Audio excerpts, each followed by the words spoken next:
Hello there, my name is Dr. Gemma Newman and I'm a GP based in West London.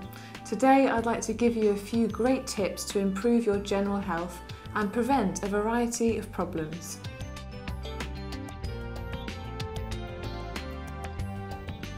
This video is for those of you who want to know how to prevent heartburn. So why does heartburn happen? Well, when you've got a lot of stomach acid, it can sometimes flush back up into the food pipe or the esophagus. And there's a sphincter at the base of the food pipe or the esophagus which prevents that from happening. So you can get heartburn either because you're producing too much stomach acid or because there's a lot of pressure on that sphincter which causes the stomach acid to reflux up into the food pipe. So the best ways of preventing heartburn is either to reduce the acid or reduce that reflux. So what can we do first of all to reduce the pressure on that sphincter? The first thing to suggest is to have small, frequent meals. This will reduce the pressure that you're putting your stomach under and also reduce any up-back flow into the food pipe. Equally, if you're going to eat dinner, try and make it a little earlier rather than later. If you're eating within 2 or 3 hours of bedtime, then when you lie down, you might get a bit of acid going back up into the food pipe. Another option would be to elevate your head a little bit on the pillow if you know that you are prone to heartburn. Again, this will hopefully reduce the stomach acid going into the food pipe. Now, what about other measures that you can do? Well, smoking is a problem because it can weaken the sphincter at the base of the esophagus. So if you smoke, it's best to try and avoid it.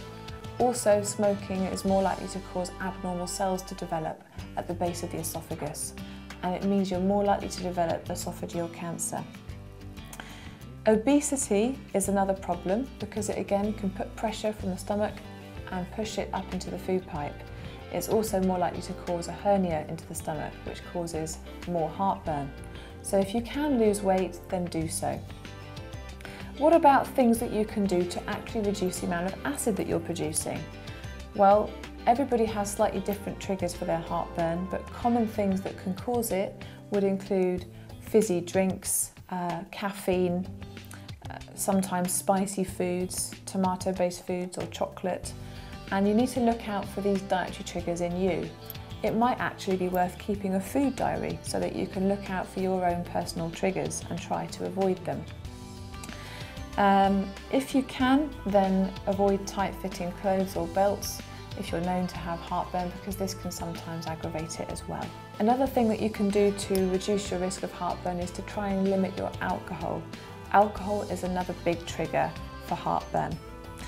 In terms of drugs or medications, there are quite a few that can aggravate heartburn as well.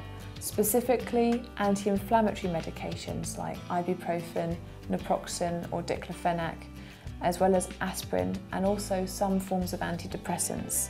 If you're not sure, it's worth asking your own doctor for advice on this. So I hope that you found these tips useful and I hope that they've been able to prevent you from getting heartburn.